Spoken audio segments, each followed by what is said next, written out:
Bonjour à toutes et à tous. Aujourd'hui, présentation de ces enceintes ultralinéaires 200.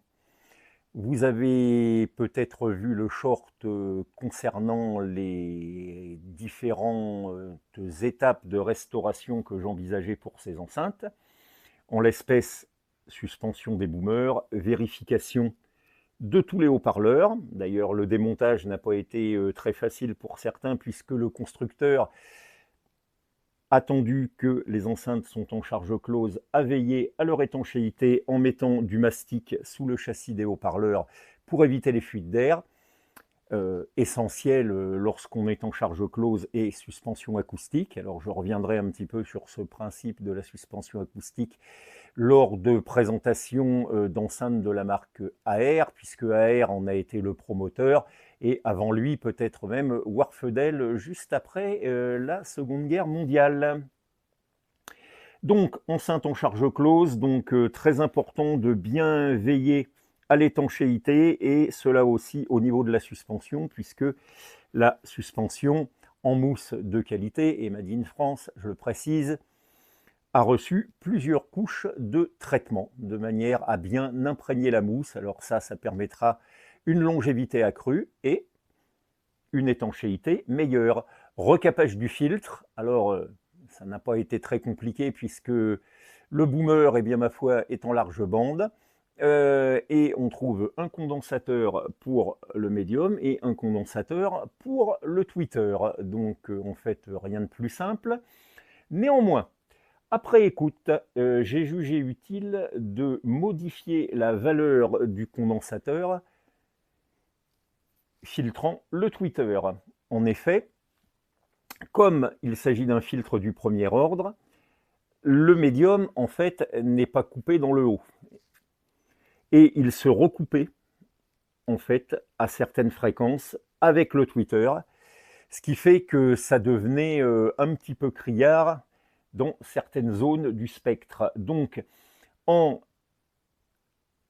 remontant la fréquence du tweeter, j'en fais en quelque sorte un vrai tweeter et je le protège, car vous savez, les tweeters sont souvent le maillon faible des enceintes et le plus sujet aux pannes. Voilà, il y a sur ces enceintes un potentiomètre de réglage de l'aigu. Le potentiomètre a été démonté et nettoyé. Il se porte plutôt bien, et en bonus sur ces enceintes, eh bien ma foi, nous trouvons un dispositif de protection réarmable. Voilà, un petit bouton qu'on appuie ou qu'on enclenche ou qu'on désenclenche selon ce qui s'est passé. Alors je ne sais pas s'il est efficace, mais en tout cas, il est là.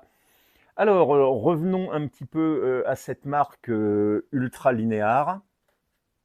Voilà, marque assez peu connue, pas forcément très très réputée, et d'ailleurs, j'avais prévu de garder ces enceintes pour pièces, parce qu'on trouve dedans des haut-parleurs américains des années 70, on va dire assez génériques, probablement fabriqués par Eastman, quoique le boomer est bien estampillé Solar Audio Product, on va y revenir juste derrière.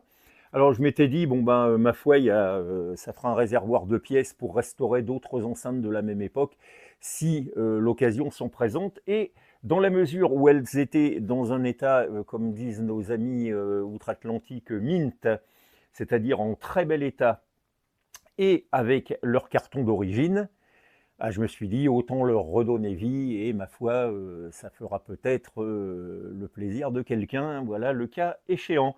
Donc, eh bien, les voici repartis pour un tour. Alors là, vous ne voyez pas leurs caches, qui sont d'ailleurs plutôt jolies, et elles sont en très bon état. Donc, ma foi, allons-y.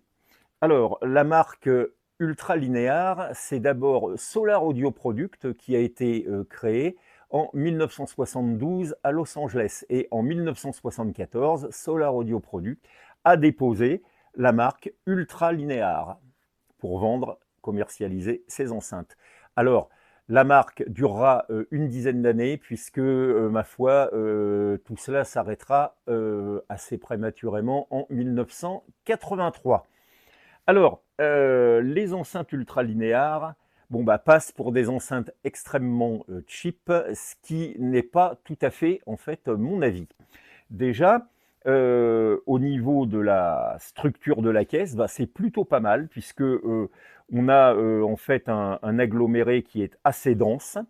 La caisse a été bien étanchéisée de l'intérieur, pareil avec du Blackson pour éviter toute fuite d'air.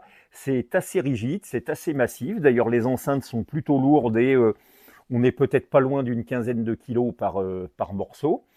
Et ma foi, la qualité de fabrication, en tout cas, là, est, on va dire, satisfaisante, standard.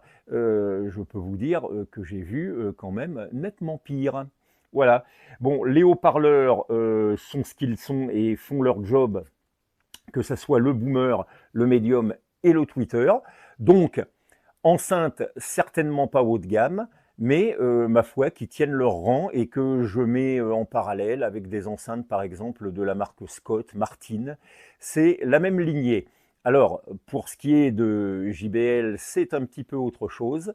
La qualité de fabrication est meilleure.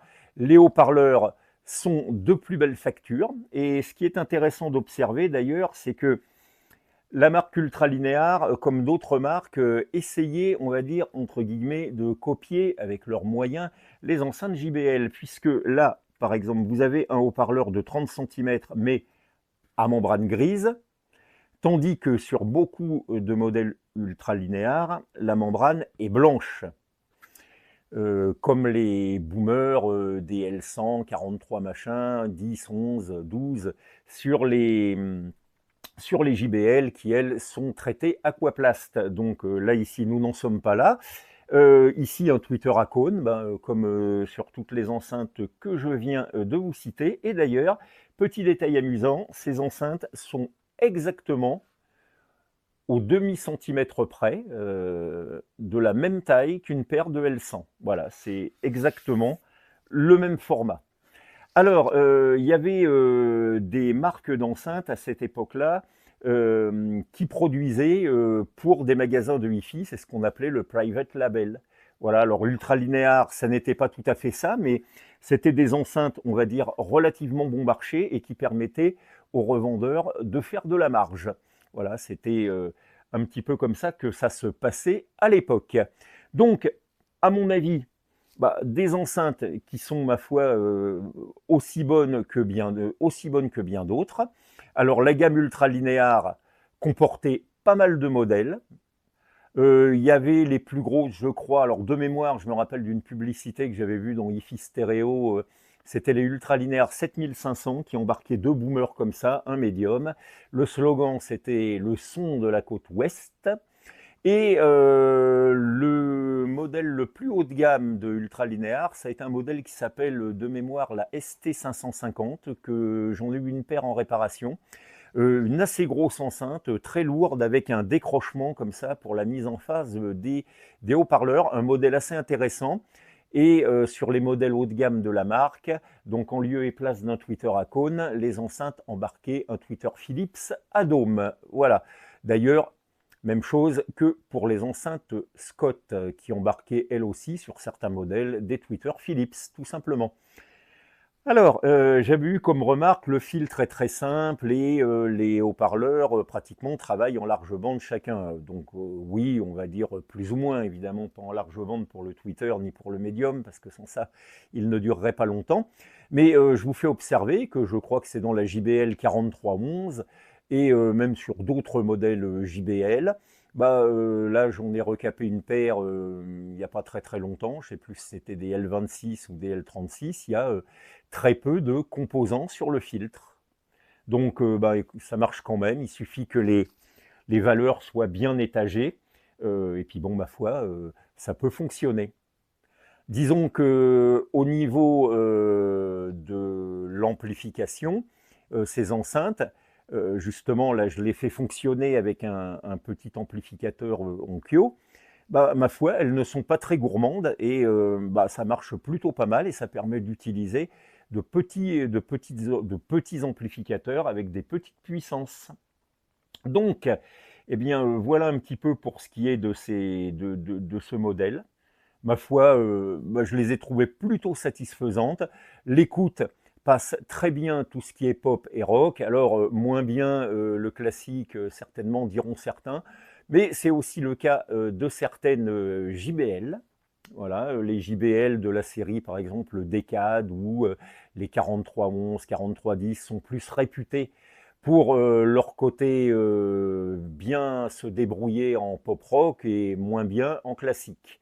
Donc, pas vraiment de différence de ce côté-là. Alors, c'est dommage, je n'ai pas de L100 ou une enceinte du même gabarit sous la main pour comparer avec ces enceintes-là, mais néanmoins, pour ce que j'en entends, avec un son qui n'est pas désagréable du tout, ça marcherait même plutôt pas mal.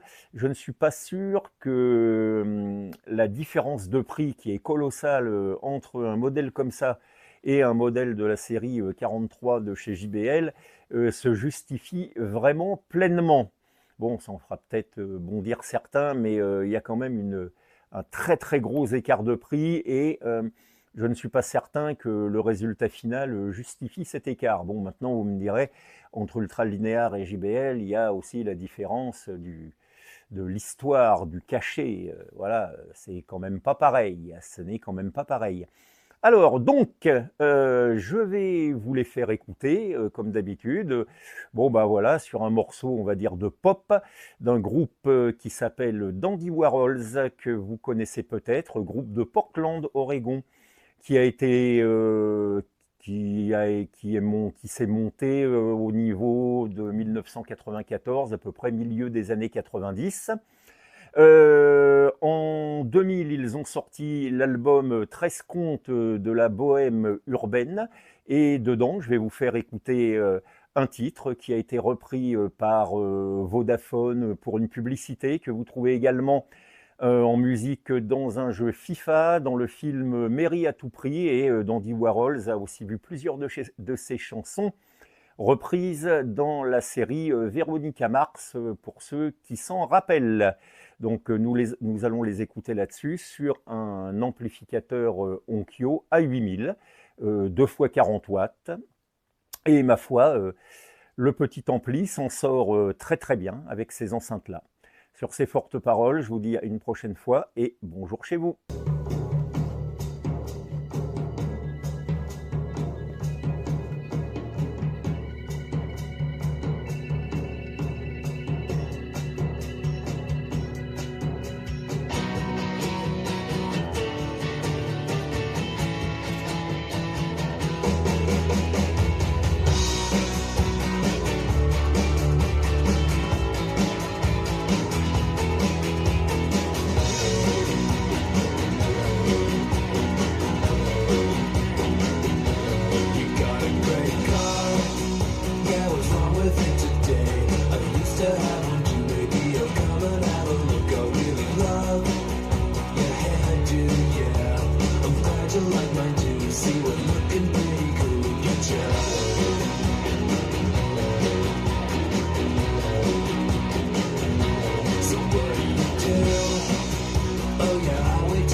Something that you really love, 'cause I like you, yeah, I like you, and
and I feel supposedly like you.